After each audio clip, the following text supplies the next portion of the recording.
It's been a long journey for these Syrians. Rebel fighters and their families were forced from their homes in eastern Qalamoun and sent on buses to northern Syria. The rebels had no choice. They were told to surrender or face siege and bombardment.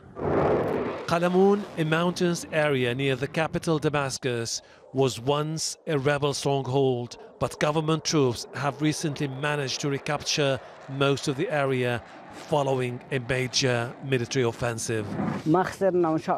We have lost the war. We remain strong. We will return to our homes. We have been oppressed for 50 years. When we rose against the government, we did it in a peaceful way.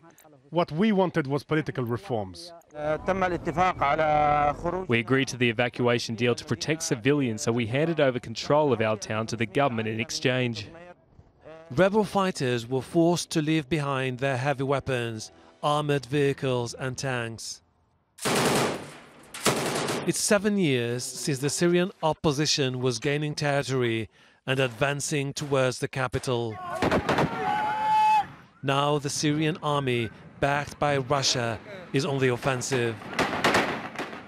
Territory under rebel control is shrinking and government troops have the upper hand. Thousands of fighters from Jaish al-Islam surrendered in Douma and were evacuated along with their families to the north. Jaish al-Islam was one of the most organized armed groups in Syria. It was tasked with securing the capital should the opposition defeat President Bashar al-Assad and his forces. Hashem Ahelbarra, Al Jazeera.